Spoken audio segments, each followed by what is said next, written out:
Estamos hablando del fraude electoral, de esta cosa tan horrible que nos pasa a los argentinos, y por suerte hay un pueblo, el tucumano, que todos los días se concentra pidiendo que realmente se vote nuevamente.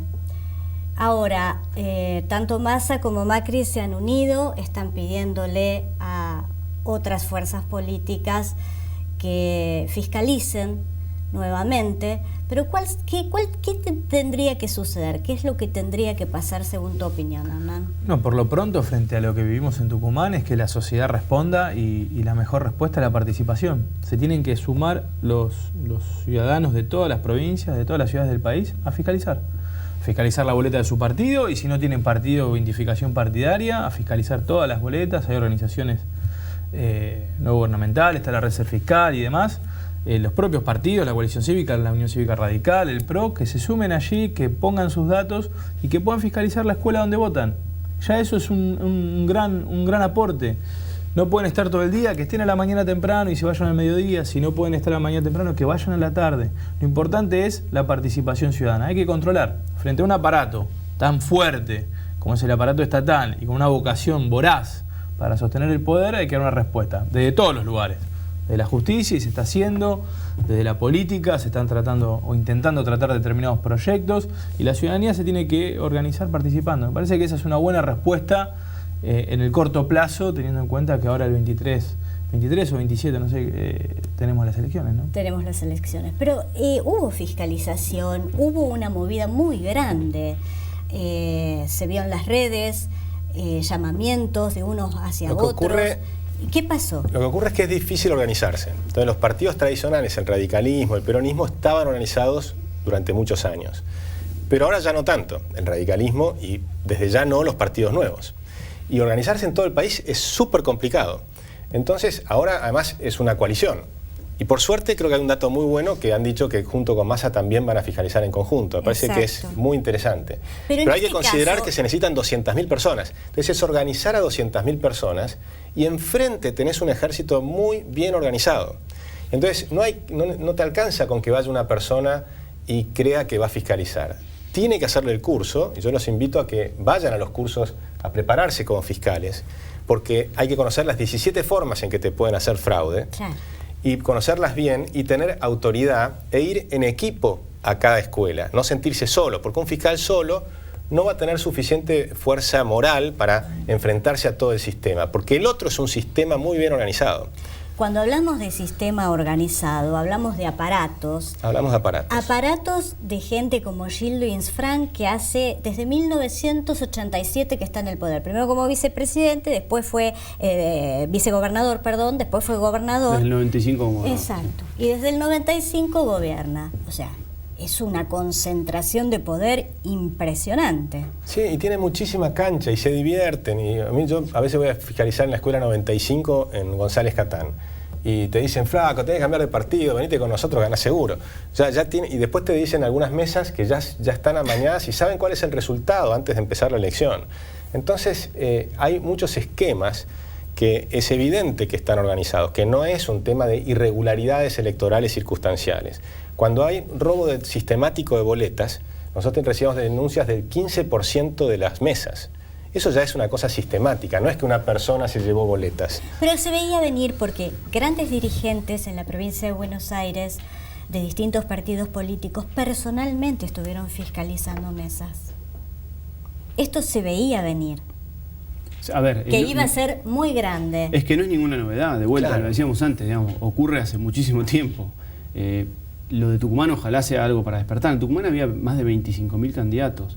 Es decir, ¿a quién le puede caber en la cabeza que con boletas que miden... 25.000 candidatos. 25.200, Estamos hablando de una elección provincial, sí. Ni siquiera sumados con la nacional, ¿no? 25.000 candidatos para una elección provincial en una provincia que es de las más grandes del norte, pero no estamos hablando de la provincia de Buenos Aires. Entonces, ¿a quién le puede entrar en la cabeza que una persona que no está en el día a día de la política, una persona común, que tiene que ir ese día a votar, que puede tener su criterio, sus ideas, pueda elegir entre esa cantidad de candidatos con boletas de 1 metro de largo?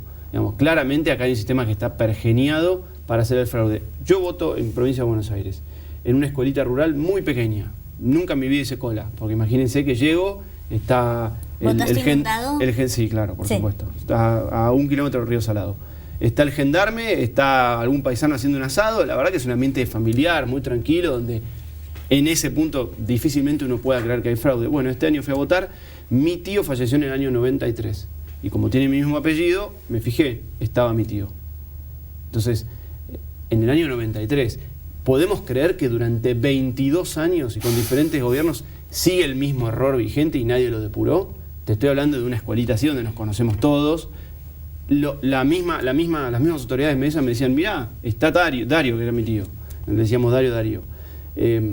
Por supuesto lo denuncié. Ahora digo, estoy poniendo un ejemplo donde seguramente hay miles y en una escuelita donde era difícil creer que iba a haber fraude. Imagínense en el conurbano, en los conurbanos de otras ciudades del interior como Rosario, como Córdoba. La verdad que el fraude está institucionalizado hace mucho tiempo. La solución urgente es la fiscalización. Sí. La solución de mediano y largo plazo es el cambio del sistema electoral. Hernán, ¿qué le decís a la gente que te sigue? Vos sos vicepresidente de la coalición cívica. ¿Cuál es el mensaje para los jóvenes? Que deben ser de los que más están trabajando en el tema. Interesante. No, yo tengo en la cabeza que frente a la épica de este gobierno somos millones los jóvenes que tenemos otra visión y otra épica. Quizás no estamos organizados, quizás no estemos todos juntos, pero frente a la idea de un Estado clientelar, cortoplacista, frente a esta épica del ejercicio del poder y por el poder mismo, yo estoy convencido que somos muchísimos los jóvenes que queremos otra cosa, que creemos que hay que ir de la democracia a la república, que la república es virtuosa en términos de acceso a derechos. Esto hay que entenderlo. La república, a veces me dicen, no hables de república porque, viste, la república es fría. ¿A quién vas a convencer con la república? Mejor hablar de un movimiento nacional y popular, construir enemigos, hablar de la revolución, hablar del latinoamericanismo. Bueno, la república es una cosa fría. Y yo estoy convencido, la república son las reglas del juego. Y este gobierno ha violado todas las reglas del juego. Y eso nos trajo consecuencias sociales. Después de 12 años de gobierno, nosotros tenemos 30% de pobreza y no sabemos de dónde sacar el dato porque ellos intervinieron en el Instituto de Estadísticas Públicas persiguiendo trabajadores. La participación de la industria en términos de desarrollo no es mayor que la de los 90, hoy salió esa discusión en la Argentina. 4,3% abajo. En términos de desarrollo económico, nosotros seguimos en una matriz extractivista. ¿Cuál es el modelo económico? En términos de institucionales, una concentración, no, pero total, en términos institucionales, profundizamos un modelo de un capitalismo de amigos corrupto, vinculado al funcionariato kirchnerista. Son los únicos desclasados que se fueron de clase media a Puerto Madero, esta gente. El chofer Rudy Olloa con un canal de televisión. A mí me entusiasma mucho la idea de convocar a otra épica que tiene que ver con un Estado presente, con un Estado que sea más eficiente, con un Estado que sea transparente, con políticas de buen gobierno, de gobierno abierto. Creo que esas son todas cosas virtuosas. Ahora, ¿por qué? ¿Cómo hacemos para explicarle a la gente que tiene planes? Creo que son 60 planes en total, o transferencias monetarias. Son muchos más. ¿No? ¿Son más? 60 planes son los nacionales. Los nacionales. Pero tenés que sumar en los provinciales, que por ejemplo en la provincia de Buenos Aires son 52, y después hay a nivel de municipios. Ahora, en otros ¿cómo le casos. hacemos entender a la gente que eso en realidad los pone, los estabiliza en la miseria? No, yo tengo una disidencia ahí. A ver. Hay una gran confusión. Pues nosotros tenemos que ir hacia política, porque una cosa son los planes, otra cosa son los derechos. Yo creo que nosotros siempre defendimos el ingreso ciudadano universal para las niñas. Nosotros lo conseguimos como un derecho. Todo niño tiene derecho a percibir un ingreso que le garantice condiciones mínimas de dignidad. A partir de ahí, haciéndolo universal para el conjunto, vos lo que generás es la ruptura entre el Estado y el puntero, que lo convierte en cliente a ese sujeto y deja de ser sujeto político, lo que explicaba Agustín, porque yo te anulo tu condición de sujeto político, entonces ahí no hay legitimidad de origen, no hay democracia y demás. Pero si nosotros generamos universalidad con un piso mínimo de igualdad para todos los niños, lo que estamos generando son condiciones de desarrollo. En potencial. No, pero eso es lo que hay que hacer. Lo que hoy tenemos es otra cosa. Y lo que hoy hay que dejar de hacer, y creo, y también lo digo a mí mismo, es dejar de diagnosticar y hablar de cómo hacemos, porque esta gente vota, y vota por algo. Votará por el plan, votará por la chapa, votará por la expectativa. Lo que nosotros nos tenemos que preguntar es por qué siguen votando un gobierno que en vez de llevarlos al desarrollo, a la autonomía, a la libertad, los condiciona y los sostiene en la pobreza. ¿Por qué pasa? ¿Qué nos está faltando a nosotros que no podemos interpelar a esas personas? Hablarnos entre clase media que nos indigna la pobreza está muy bien, pero al pobre nunca nosotros lo interpelamos. Es la que sustenta además la posibilidad de que se hagan planes para sostener el poder de unos pocos. Por eso yo digo, hay que distinguir. Planes sociales clientelares hay que terminar en la Argentina porque esos son de los más aberrantes, son ineficientes, no sirven para nada. No sirven para nada, pero de hecho la misma gente que está en las villas te dice que no sirven, que ellos quieren trabajo. No que están retenidos en la pobreza. Pero aparte no hacen todo mal ellos, la política social de este gobierno es nefasta. Miles de millones de pesos en corrupción. No se hace por amor al pobre. No llega a ningún lado, llega mal, no hay coordinación, no hay integración, no hay trabajo interdisciplinario, ni siquiera no hay red de contención social, entonces, algo que otros países tienen. Lo que creo es que, distinguir derechos de planes, terminar con el clientelismo, es decir, la universalidad, generar la libertad en las personas para que puedan mediante el trabajo desarrollarse, y nosotros dejar de preguntarnos y de cuestionarnos por qué lo siguen votando, sino hacernos una pregunta y decir, ¿cómo hacemos nosotros? ¿Con qué? Decisión intelectual en la Argentina. ¿Cuál es la decisión intelectual? Hay que tomar una decisión intelectual. ¿Cuál es el problema del país? Hay que pensar y decir, este es el problema del país. Y trabajar políticamente sobre eso. ¿Y cómo se trabaja? Se trabaja en el territorio, construyendo partidos, interpelando a la sociedad, con grupos técnicos, con propuestas, comunicando, convocando, creciendo, buscando un mecanismo de participación novedoso. Para eso se necesita pasión, y yo no la veo, Hugo, a la pasión política. Yo creo que hay, como decía antes Agustín, hay una oleada de participación incipiente. Me parece que el resultado de esta elección puede marcar un antes y un después en la Argentina. Y más allá del gobierno que gane, creo que hay una participación. Yo lo veo en uno de los ámbitos en los cuales más trabajo, que es en el agro. Sí. Hay una juventud en el agro muy pujante, bastante organizada y muy consciente de las necesidades del país.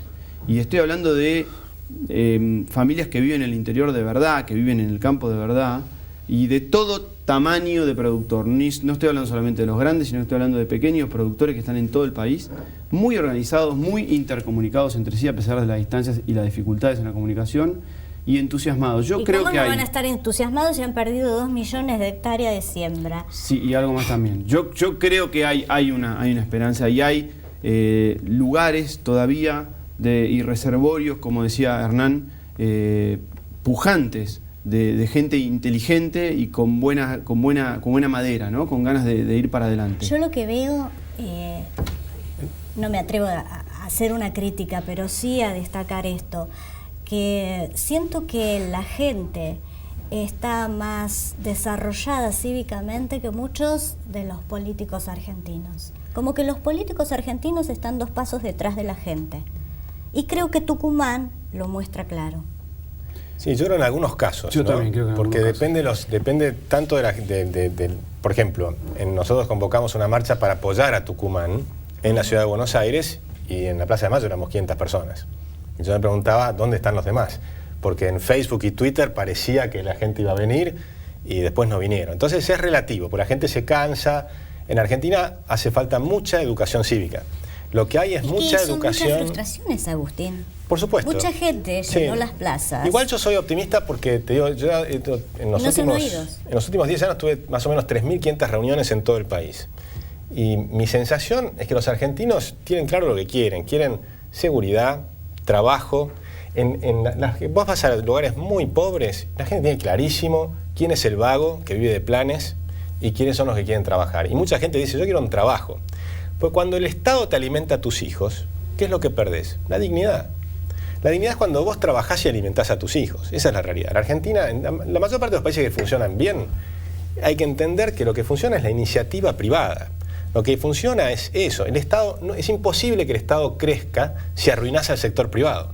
O sea, el sector privado tiene que ser pujante siempre.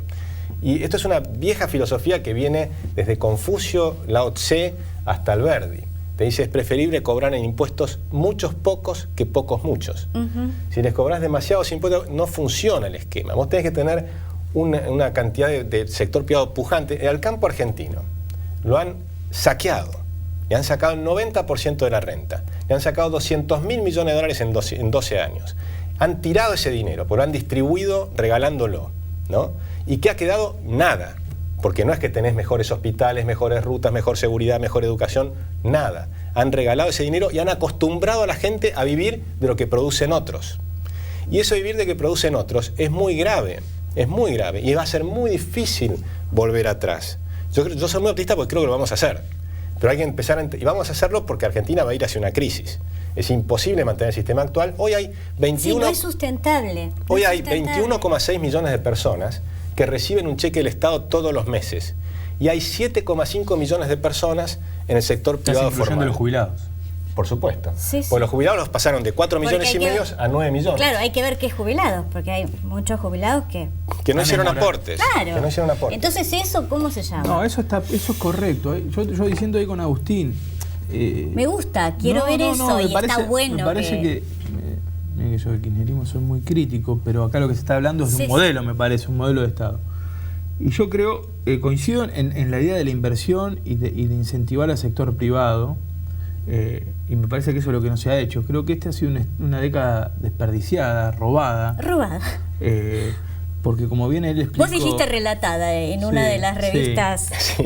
Una década relatada. Bueno, he hecho trabajos mucho sobre el gasto en publicidad oficial de este gobierno y es asombroso.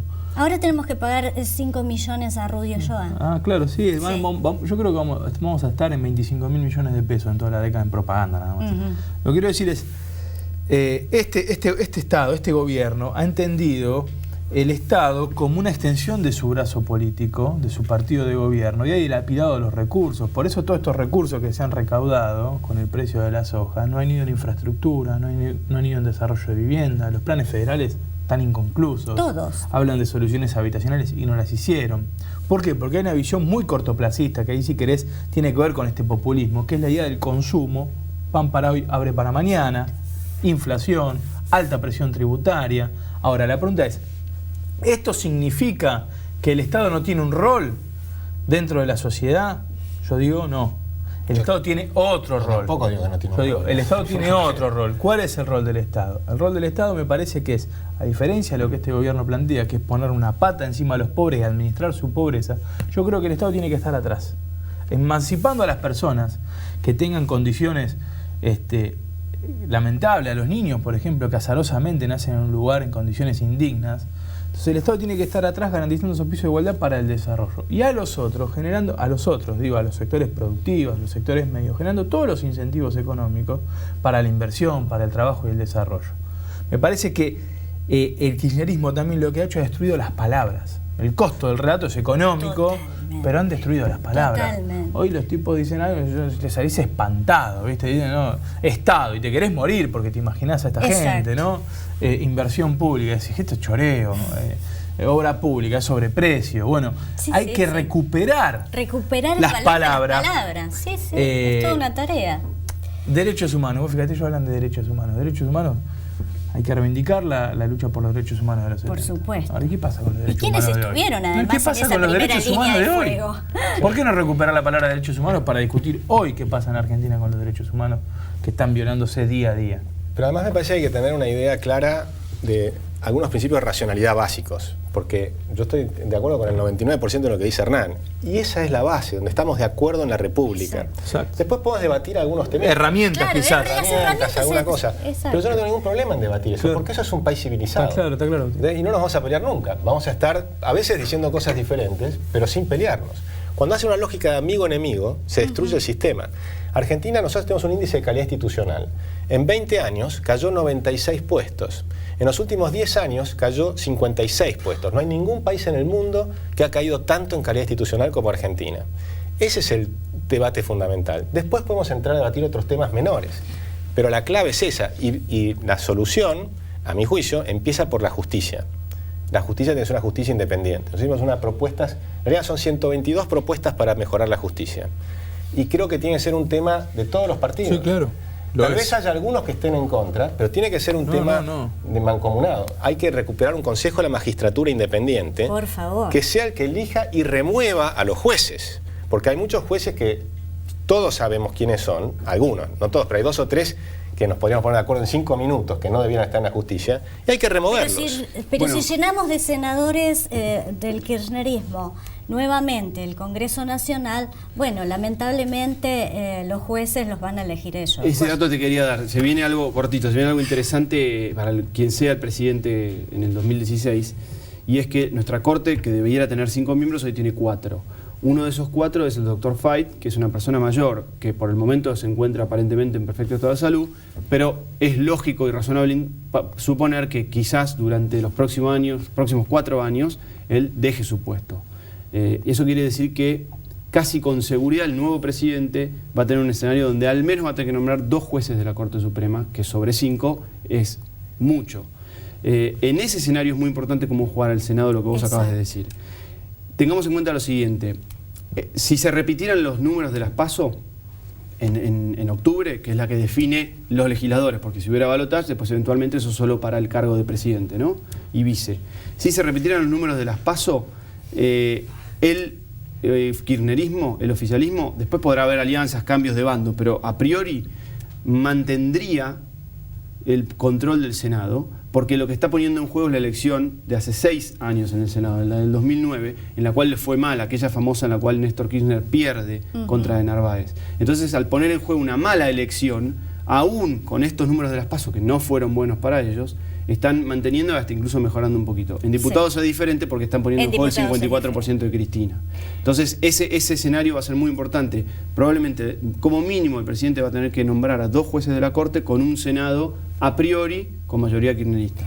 Les agradezco a todos, realmente ha sido un placer poder estar con ustedes, ver ese incipiente debate, me gustó mucho, me gustó porque son socialdemócratas y liberales que de repente se encuentran y no pasa como que te odio y te amo con el kirchnerismo, ¿no? Nosotros nos vamos, yo estoy reemplazando a Richard Leslie Ramsay, quiero decirle, le envío un besito desde acá, espero haberlo hecho bien, no sé, Richard, usted dirá. Pero nos vemos la semana próxima. Richard va a volver en breve porque tiene un pequeñísimo problema de salud. Gracias. Muchas gracias.